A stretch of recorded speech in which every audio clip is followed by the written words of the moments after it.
Assalamualaikum warahmatullahi wabarakatuh. Baik teman-teman semua, hari ini saya akan menjelaskan mengenai epistemologi irfani dan dasar-dasar makomat dan ahwal. Pada bab ini, sebelum saya masuk pada penjelasan mengenai makomat dan ahwal, saya akan jelaskan dulu bagaimana epistemologi irfani itu. Jadi, epistemologi itu diambil dari bahasa Yunani epistem dan logos. Epistem itu secara bahasa diartikan sebagai pengetahuan, atau logos itu yang bermakna cara mengorganisasi pengetahuan, metode atau metodologi pengetahuan. Mungkin sebelum materi ini teman-teman pelajari, sebelumnya sudah pernah diperoleh pada mata kuliah filsafat, mungkin gitu ya. Nah, jadi di sini epistemologi itu apa? Yakni epistemologi itu tentang hakikat pengetahuan atau sumber pengetahuan atau asal-usul pengetahuan dan cara metode mendapatkan pengetahuan yang benar. Nah, itu yang dimaksud dengan epistemologi. Kemudian, irfani. Kalau irfani itu berasal dari kata arofa yang juga bermakna mengetahui atau pengetahuan. Akan tetapi, yang dimaksud dengan irfani itu bukan pengetahuan secara bahasa ya, tetapi kita tahu bahwa di dalam Islam itu terdapat 3 pengetahuan atau pengetahuan itu dibagi menjadi 3. Yang pertama yaitu pengetahuan bayani, yang kedua pengetahuan burhani, dan yang ketiga pengetahuan irfani. Baik, nah jadi pengetahuan irfani itu masuk dalam jenis kategori pengetahuan di dalam Islam. Baik, secara singkat, kalau pengetahuan bayani itu pengetahuan yang bersumber atau berdasarkan pada teks-teks suci, yakni Al-Quran ataupun hadis. Nah, dalam bahasa kita sehari-hari atau dalam bahasa modern itu, pengetahuan ini disebut pengetahuan yang normatif atau berdasarkan hasil teks-teks para ulama, yaitu ijtihad ulama terdahulu begitu. Sedangkan pengetahuan burhani itu pengetahuan yang sumber dan instrumen utamanya itu adalah rasio. Rasio itu sama dengan akal ya, akal pikiran manusia. Jadi pengetahuan ini dalam kajian usul fikih yang pernah atau mungkin pernah kita belajari di mata kuliah sebelumnya itu seperti halnya misalnya metode maslahah mursalah, metode istihsan, ada metode istiqro, ada kias.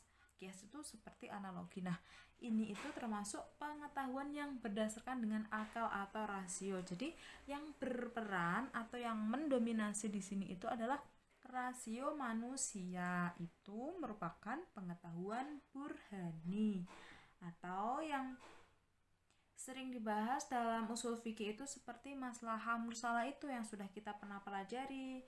Kemudian yang ketiga mengenai pengetahuan irfani. Kalau pengetahuan irfani ini bersifat esoteris, seperti halnya hati sanubari yang lebih berperan begitu.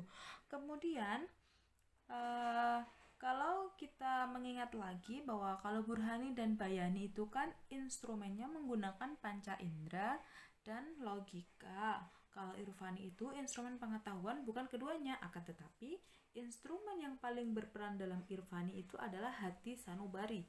Nah, jadi ilmu pengetahuan yang didapatkan melalui hati sanubari yaitu berupa ilham, seperti halnya dalam tasawuf itu ada pembahasan mengenai misalnya mukasyafah, musyahadah begitu. Kemudian maka dari itu tidak ada hubungannya dengan indera. Jadi kalau pengetahuan irfani itu tidak ada hubungannya dengan panca indera maupun logika. Jadi pengetahuan irfani itu fokusnya terhadap ilmu tasawuf atau esoteris ya. Poin pentingnya itu dalam pembahasan ilmu tasawuf begitu. Nah, jadi bisa kita simpulkan bahwa epistemologi irfani itu secara sederhananya hakikat pengetahuan irfani dan metode-metode untuk mengetahui hakikat pengetahuan irfani tersebut.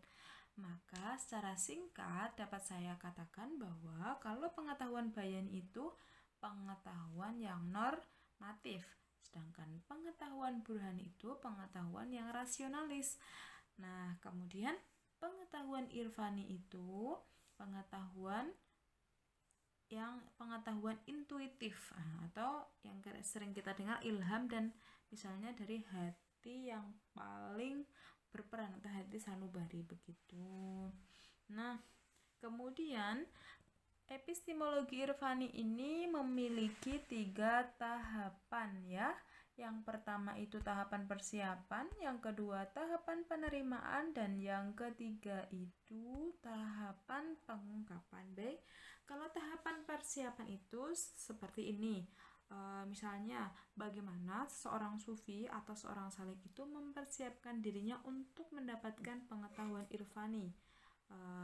Sebagaimana tadi ya, ilham atau mukasyafah itu, kemudian dibukanya hijab seperti itu. Hijab dalam arti sudah tidak tertutup oleh dosa-dosa masa lalu begitu ya. Lalu persiapan tersebut kira-kira langkahnya seperti apa? Nah, bagaimana seorang sufi itu harus melalui maqamat ya. Nanti untuk maqamat saya akan jelaskan di penjelasan berikutnya. Maka secara singkat saya singgung sedikit. Maqamat itu seperti apa? Maqamat itu seperti misalnya kayak stasiun. Stasiun itu apa? Titik pemberhentian atau pos-pos yang harus dilalui seorang sufi untuk mencapai makrifat atau puncak dari ilmu tasawuf. Maka ibarat seorang sufi itu adalah pendaki gunung ya, pendaki gunung. Kalau pendaki itu kan apa yang kita butuhkan, misalnya mendaki gunung selamat, maka seorang pendaki itu harus mulai dari dasar bukit begitu ya, mulai dari dasarnya, kemudian melalui pos-pos pertama, pos kedua, pos ketiga, dan seterusnya, baru bisa mencapai puncak gunung. Nah, perjalanan dari satu pos ke pos berikutnya itu bukan tanpa masalah, tentu banyak melalui problematika atau banyak melalui rintangan. Jadi banyak sekali rintangan yang harus yang menghalangi, yang harus dilalui untuk mencapai pos berikutnya hingga dia sampai pada puncak. Nah, ini persiapan dan harus melalui makomah dan harus sukses sampai pada puncaknya begitu. Nah, jangan sampai terjatuh pada jurang, mungkin begitu, karena pendaki ya, karena ketika jatuh mungkin bisa meninggal. Nah, kemudian selanjutnya mengenai tahap penerimaan, yaitu tahap yang ketika seorang sufi itu sudah sampai pada puncak ilmu tasawuf atau makrifat, maka dia akan mendapatkan ilham. Nah, seperti misalnya ilmu laduni atau pengetahuan yang sebenarnya tentang Tuhan. Nah, dalam pengetahuan tersebut bukan didapat melalui indera atau melalui akal. Seperti apa indera? Misalnya telinga, mata. Nah, juga bukan dari akal atau rasio. Nah, pengetahuan yang diperoleh itu tentang bagaimana, misalnya tentang hakikat Tuhan, itu diketahui oleh seorang sufi melalui hati sanubarinya. Lalu bagaimana caranya? Ya, memang itu sulit diungkapkan karena itu adalah pengalaman spiritual yang sering atau yang sulit diungkapkan dengan kata-kata. Nah, intinya nanti itu akan kita bahas secara mendetail ya, insya Allah nanti saya akan bahas. Kemudian tahap ketiga epistemologi itu irfani itu apa? Yang terakhir itu pengungkapan ya. Jadi terkadang seorang sufi itu setelah sampai pada puncaknya tuh mendapatkan penerimaan seperti ilham, seperti ilmu laduni dan sejenisnya itu, maka di sini terbukanya hijab gitu ya, dirinya. Jadi istilahnya itu bisa melihat yang mungkin tidak bisa dilihat secara untuk manusia secara awam begitu ya. Katakanlah terbukanya hijab dirinya dengan Tuhan begitu. Nah, orang seperti ini kadang ingin mengungkapkan terhadap orang lain, tetapi untuk menyampaikan pengalaman spiritual yang dialaminya kepada orang lain itu biasanya terkadang akan menimbulkan hal-hal yang tertentu, mungkin dianggap seperti takabur atau bagaimana. Nah, jadi pengungkapan ini itu biasanya disampaikan kepada orang-orang tertentu, kepada sahabat ataupun kepada muridnya, yang meskipun lumrahnya itu seorang sufi, setelah melewati masa penerimaan itu menjadi rahasianya sendiri dengan Tuhan, ya artinya yang makrifat itu berhubungan antara yang bersangkutan dengan Tuhannya. Karena dalam hal ini itu termasuk sir atau rahasia di antara seorang sufi dengan Tuhan, ya. Nah, jadi apa yang diterima dalam penerimaan tersebut, akan ada seorang sufi yang ingin mengungkapkan kepada orang lain, ya, katakanlah tadi seperti kepada murid maupun sahabatnya. Nah, cara mengungkapkan penerimaan yang didapat tersebut biasanya itu dengan dua cara. Caranya yaitu i'tibar dan qiyas irfani. Itu yang pertama, ya, menggunakan dua cara. Yang pertama qiyas irfani atau i'tibar, yang kedua itu syatohat. Begitu, jelas singkatnya begitu, ya.